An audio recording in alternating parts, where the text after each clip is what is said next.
Shalom, shalom, akiyam.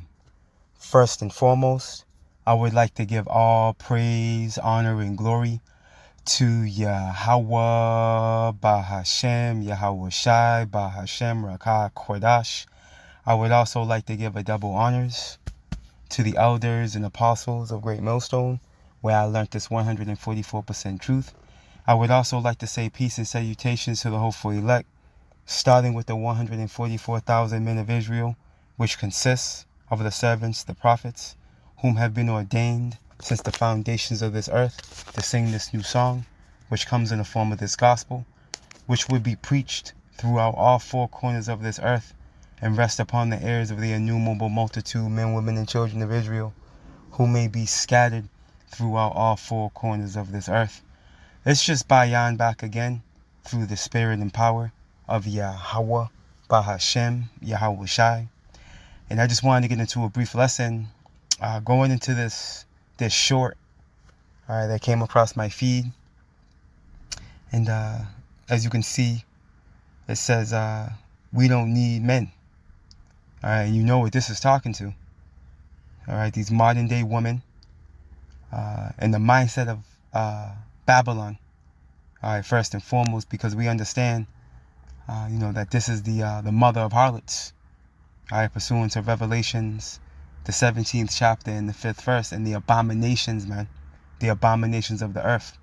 You see, so these mindsets where these women are standing on the foundation of them not needing a man and they can do it on their own. You see, they're independent women. This is a mindset that this metropolis of a queendom, all right, has brought forth. You see, because you still have customs in the East, all right, where women keep themselves covered up. They cover up their head, half of their face, or what have you, all right, in efforts to, not only show honor to their husband, if they have one, but to show honor and respect to themselves, man. You see, but that's a lost custom and a lost respect, all right, over here in the West. You see, so, you women, the whole point of me doing this lesson through the spirit, because ultimately, at the end of the day, you women, okay, are going to be in a grave position in the times that we're coming into. Okay, because here it is, simple tasks, daily tasks, life, all right, life tasks, all right, you are not able to accomplish when it comes to requiring a man's strength. And we're going to show you in this clip, in this short. Okay, you're going to see. So you Akwaf that are within the fold, and you women of the tribe, obviously, you women of the tribes, you're the focus. These heathen women don't matter again. They got to go through with the judgment that's coming their way. But you women of the tribes, that are in this fold, count yourself blessed, man. Count yourself blessed, because 2/3 of the Akwaf, man, are ultimately going to be devoured along with the rest of these heathen women, man. Okay, and remember, you outnumber us, man. I'm not sure exactly what the numbers are, but you outnumber us. The last time I looked, it was years ago. I believe it was like 7-1. It could be more than that. I've heard 14-1. Hands down, there's more women on the earth than men. You see? This is why men are in a position where they're granted access to be able to have more than one wife. Okay? That's the balance that the Lord set up.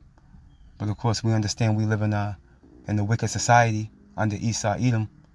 Okay? And us as Israelite men, we're under the curses right now. So, for the most part, that's really not applicable. It's not suitable either.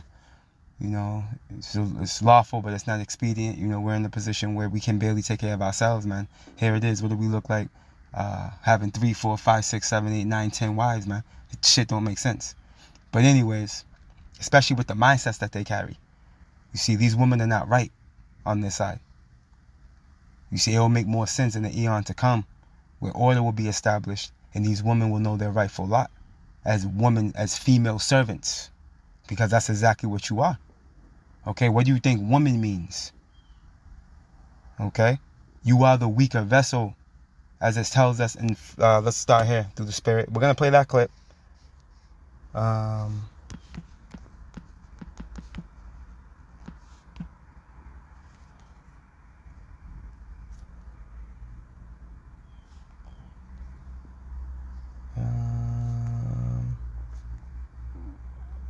Here we go.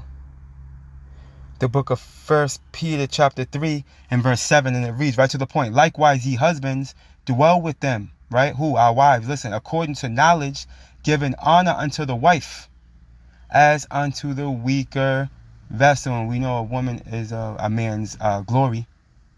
You see? But on this side, you women are you're a damn shame. You're a damn disgrace unto us, man.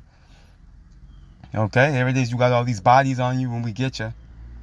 You know? But, you know, we all through on this side. On the east side. We get it. You know? But a woman is supposed to be a man's glory. The scriptures go into that. You know? That's why it says, giving honor unto the wife. You see? As unto the weaker vessel. This is what we're highlighting. You are the weaker vessel, right? And as being heirs together of the grace of life, that your prayers be not hindered. You see, you are the weaker vessel, Akwaf. But because of Esau, okay, because he's, you know, put women up on a pedestal, he operates under the agenda of woman worship. Okay, what do you think the Statue of Liberty is about? You see? He allows the woman to usurp authority over a man. So over generations, these women now stand in the stead, okay, where they think they don't need a man, which couldn't be the furthest thing from the truth. Okay? Which couldn't be the furthest thing from the truth, man. And to show you how out of order you are, okay, when you go into the creation story, back in Genesis, the 2nd chapter, you came from us. Okay? You are of the man. We're not of you. Adam was first formed, then Eve. Okay, as it tells us, man. I believe that's in Peter as well. And as a matter of fact, when you go to Genesis, let's go there real quick. Let's go back in time. When you go to Genesis, the 2nd chapter, right around the, I know it's down below here. What we'll do, we'll start at 18 and I'm going to jump down. Right? The book of Genesis chapter 2 and verse 18, and it reads, and the Lord Yahweh, power, said, it is not good that the man should be alone. I will make him an help meet for him. Okay? The Lord said he's going to make him a help meet for him. What was the Lord talking to? Let's jump on down to verse 21, and it reads, and the Lord Yahweh power caused a deep sleep to fall upon Adam, and he slept. And he took one of his ribs and closed up the flesh instead thereof. All right, we're going to show you what this is talking to. We're going to read on down and make the point, but we're going to show you what this is actually talking to. The Lord didn't take a rib out of Adam, okay? Like they will tell you in the Roman Catholic Church or any other denomination in Christianity, man. That folly. No, man. See, what they don't tell you in church is that the book of Genesis is full of allegories, proverbs, and hard sayings. Okay? And ultimately, it's an abridged version, all right, of what was going down in the past, man. The Spirit got to be on you in order for you to be able to interpret the whole Bible. All right, let alone Genesis. But anyways, we're going to show you what this is talking to, right? Let's continue on, though. And the rib which the Lord Yahweh power had taken from man, made he a woman, and brought her unto the man. And Adam said, this is now bone of my bone, and flesh of my flesh. She shall be called woman, because she was taken out of man. Okay, and what this is talking to when it says bone of my bone and flesh of my flesh, this is talking to her. She was a close of kin to him. Okay? She was a close of kin to him. And to prove that, when you go to, and scripture says that precept upon precept, line upon line. Now, when you go to, when you jump up to Genesis, when Jacob went to his uncle Laban, when he was fleeing from Esau, He was sent to Rebekah's brother. Damn, that's Genesis around 30. Let me see something real quick. Bear with me.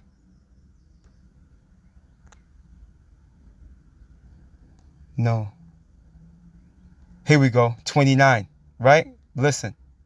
Genesis chapter 29 and verse 1. And we're going to jump down. Then Jacob went on his journey and came into the land of the people of the east. Right? I'm going to jump on down.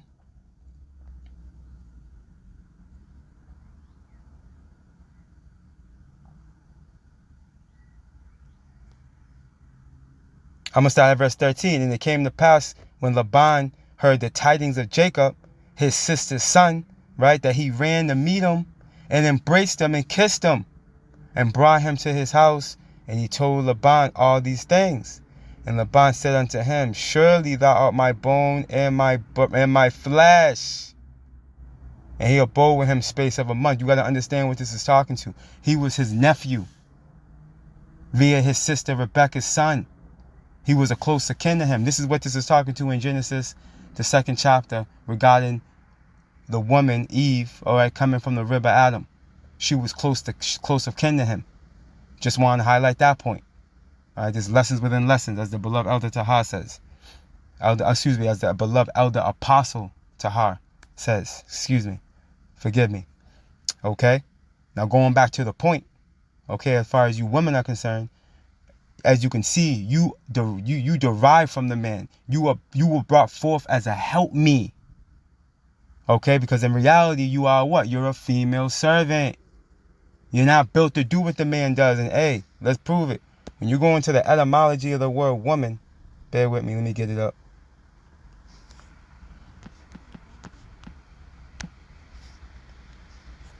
All right, woman, plural of woman, retaining original vowel sound, semi-phonetic, bear with me.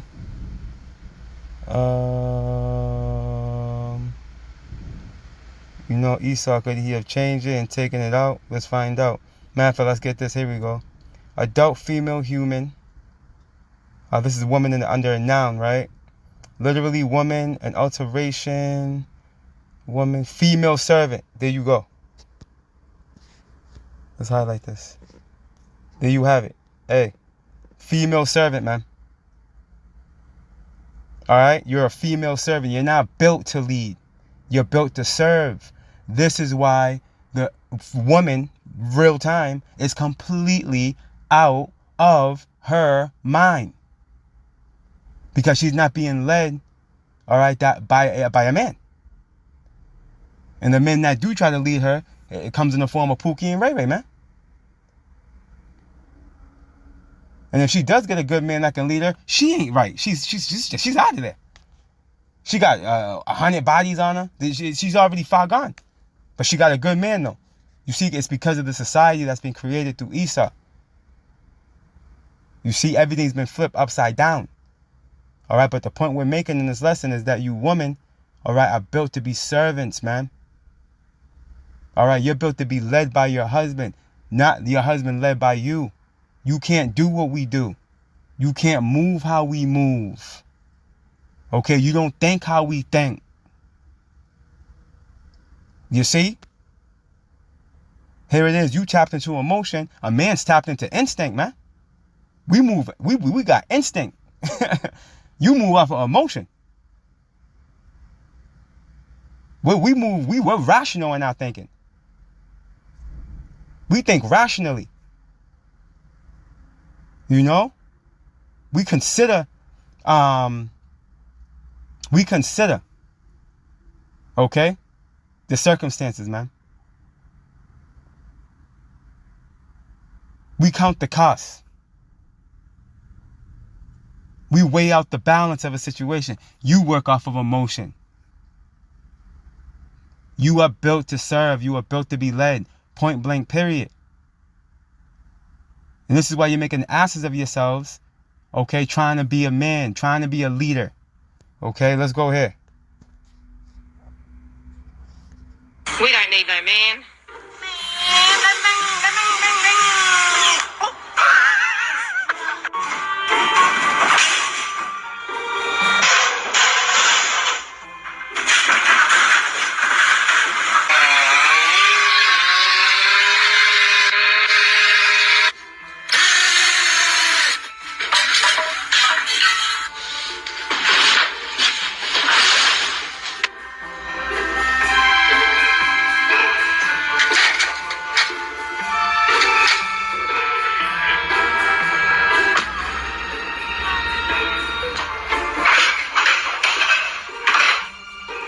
Lord, we're gonna need a man. Right. And you're going to find out the hard way. See, a lot of you women are going to find out the hard way. Yup, you need a man. Okay? And a lot of you are going to find out when it's too late. When all hell breaks loose in Babylon, and you're going to need a man more than just these tasks that you've seen these women failing miserably at. That a man could do in his sleep with his one arm tied behind his back. Okay? And guess what? Prophecy says you're going to be seeking a man. Okay? That 7 of you are going to cleave to a man. Okay? And not just any man. Okay? A man of the Lord. Because a lot of these men are going to get laid even with the ground. Let's go here. The book of Isaiah.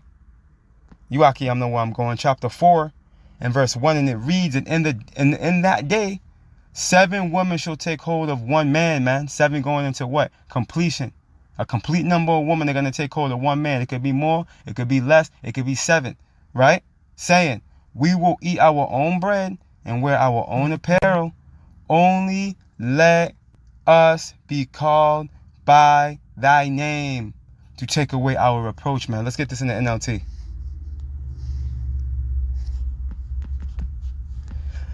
The book of Isaiah chapter 4 and verse 1. In the NLT, and it reads, bear with me. In that day, so few men will be left that 7 women will fight each other, will fight for each man.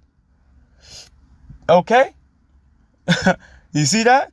There will be few men left, man. Hey, few men left like the men of the Lord. You see, there's going to be a man more precious than fine gold that you women are going to be seeking after.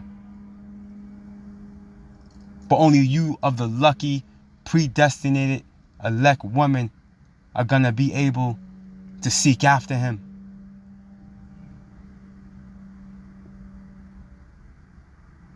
The rest of you are going to be finished. And it reads, right? Saying, let us all marry you. Okay, we will provide our own food and clothing. Only let us take your name so we won't be mocked as old maids, man. And how does a woman take on your name? Through sex, man. That's marriage. Sex is marriage. Okay, so hey, there's going to be a perfect number of these women out here, all throughout the world, that are going to want to join themselves unto the household of the men of the Lord. Okay?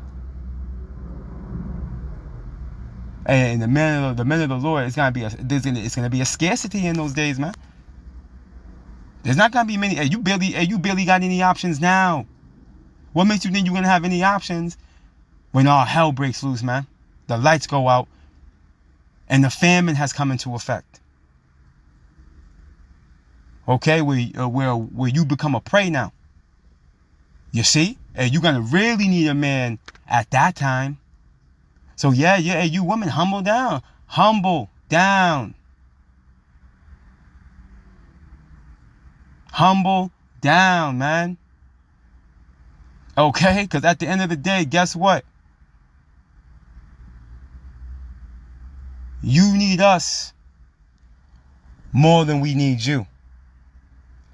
All praise, honor, and glory to Yahweh, Bahashem, Yahweh Shai, Bahashem, Rakah, Kwedash.